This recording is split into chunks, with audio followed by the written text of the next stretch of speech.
Good morning, students. So today we will start our new chapter with chapter number 4, sorting materials into group. किस तरह से हम चीज़ों को एक ग्रुप में रख सकते हैं, तो इसके बारे में ये चैप्टर है.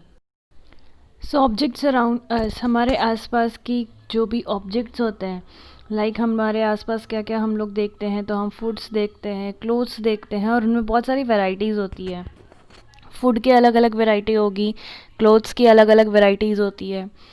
Not just food and clothes, सिर्फ फूड एंड क्लोथ्स नहीं, हमारे आसपास जो भी चीज़ें हैं जैसे कि chair, bullock cart, cycle, cooking utensils, books, clothes, toys, water, stones, ये सारे कुछ ऑब्जेक्ट्स होते हैं. और ये सिर्फ एक तरह के नहीं होंगे, ये बहुत सारे अलग अलग तरीक़ों के हमें दिखाई देते हैं. तो ये सारे ऑब्जेक्ट्स के शेप्स अलग होते हैं, कलर्स अलग होते हैं, उनके काम यानी उनकी यूजेस वो भी अलग रहते हैं. लुक अराउंड, अपने आसपास देखो और उस ऑब्जेक्ट को आइडेंटिफाई करो that are round in shape, यानी जो जिसका शेप राउंड है उसको आइडेंटिफाई करो. तो हमारे दिमाग में क्या क्या आएगा कि राउंड शेप में क्या क्या होता है. रबर बॉल होता है, फुटबॉल होता है, ग्लास जो मार्बल्स होते हैं वो होता है. We include objects that are nearly round, or list could also include objects like apple, oranges and earthen pitcher, that is gara. अब हम ये भी देखेंगे कि जो थोड़ा बहुत गोल हमें राउंड ऑब्जेक्ट की तरह दिख रहा है, तो वो कौन सा होगा.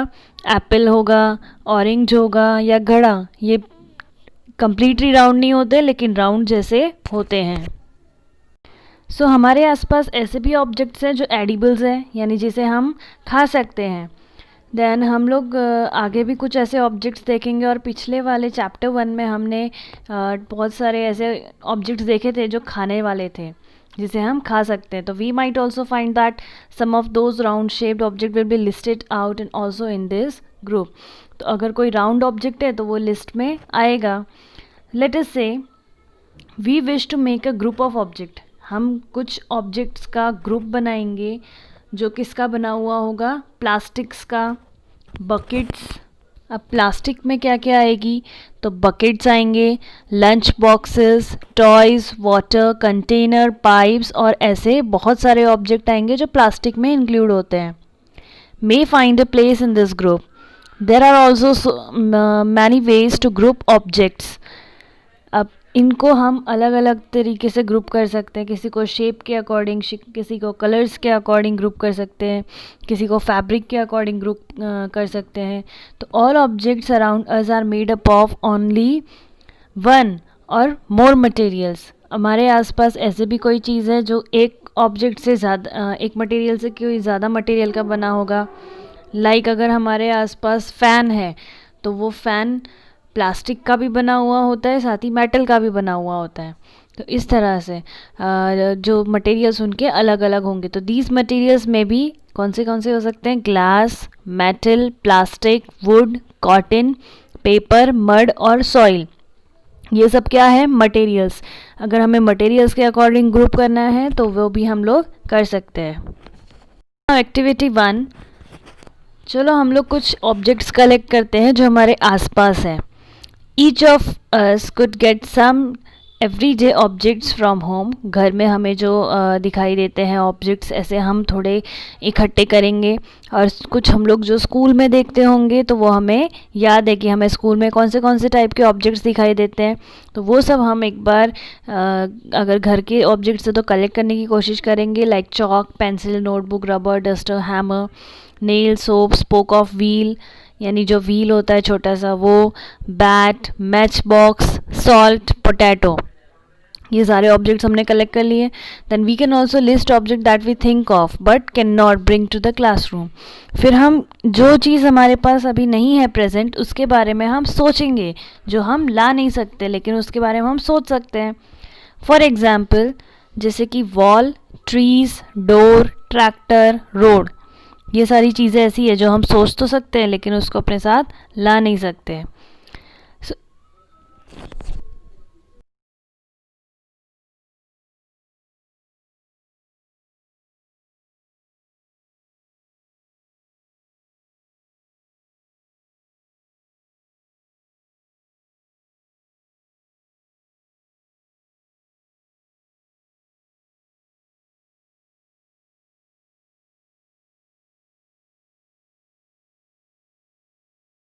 सो now what we will do, इन सब ऑब्जेक्ट्स को हम सेपरेट कर देंगे इनटू दी 2 ग्रुप्स। एक ग्रुप होगा वो पेपर या वुड के बने हुए चीज़ों का होगा, नेक्स्ट होगा जो इनके जो वुड या पेपर का नहीं बना है तो उसे हम सेकंड ग्रुप में डाल देंगे। Like while the other objects has the objects that are not made up of these materials. Similarly, we could separate the things that are used for preparing food. कुछ चीज़ों को हम जो फूड बनाने prepare करने के लिए हम लोग चीज़ें यूज़ करते हैं तो उसमें हम वो उस ऑब्जेक्ट को वो ग्रुप में भेज देंगे। Let us be a little more systematic, थोड़ा बहुत सिस्टमैटिक हो जाते हैं। लाइक हम लोग अपने घर में क्या करते हैं, बुक्स अलग रखते हैं, कपड़े अलग रखते हैं, सबको एक साथ तो नहीं रख सकते, किचन का सामान अलग रहता है। लाइक वाइज थोड़ा सिस्टमैटिक हो जाएंगे। तो list all objects collected in 4.1, हमने जो भी यहाँ पे ऑब्जेक्ट कलेक्ट किया है उसे हम 4.1 में लिखेंगे। एंड ये आपकी एक्टिविटी है।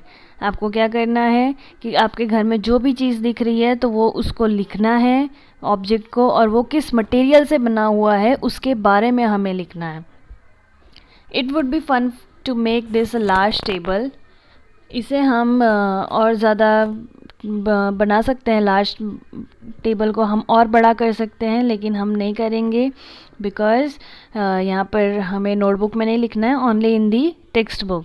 सो collect information about as many object as possible, ज़्यादा से ज़्यादा के इन बारे में इंफॉर्मेशन पता करो। It may be seem difficult to find out the materials out of which some of these objects are made. कुछ के बारे में पता करना मुश्किल हो जाता है कि वो कौन सी मटेरियल का बना है, और in such case discuss with your friends, teacher and parents to identify the material.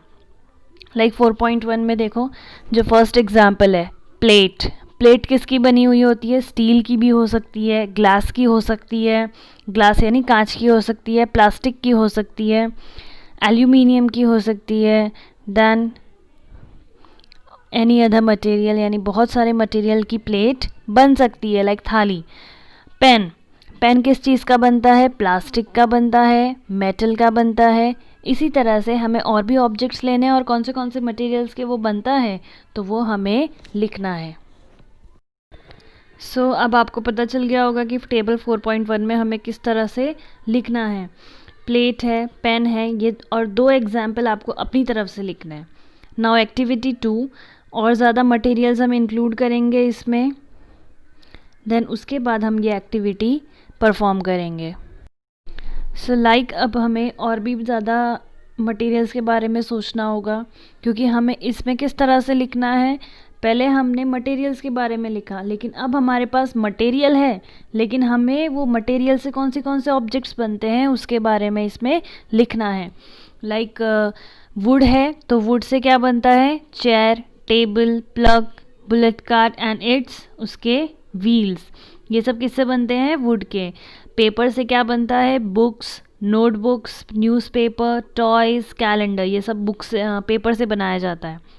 Leather से क्या बनेगा, तो ये आपको लिखना है। लाइक बेल्ट, बैग, जैकेट, तो ये सारी चीज़ें लेदर से बनती है। वैसे ही आपको प्लास्टिक, कॉटन, इन सब के बारे में कंप्लीट करना है only in the text book, no need to write in the notebook. So ये सारी मटेरियल को ग्रुप करके हमें क्या मिला, ये सारे टेबल्स को हमने फिलअप तो कर दिया, लेकिन हमें क्या पता चला, हमें ये पता चला कि अगर कोई भी ऑब्जेक्ट है तो वो बहुत सारे मटेरियल्स का बन सकता है। ठीक है, लाइक प्लेट है तो वो अलग अलग चीज़ों का बनेगा। लेकिन फिर हमें ये भी पता चला अगर कोई मटेरियल है, लाइक वुड है, तो वो वुड का जो मटेरियल के ऑब्जेक्ट है हमारे घर में वो बहुत सारे हैं। हमारे पास चेयर वुड की है, टेबल है, देन हमारे पास सोफ़ा है वो भी वुड का है, हमारे पास बेड वुड का है। तो ऐसे ही हमारे पास एक मटेरियल की बहुत सारी चीज़ें हैं। तो ये सारी चीज़ें हमें कैसे पता चली, जब हमने ये टेबल को फिलअप किया। What decides which material should be used.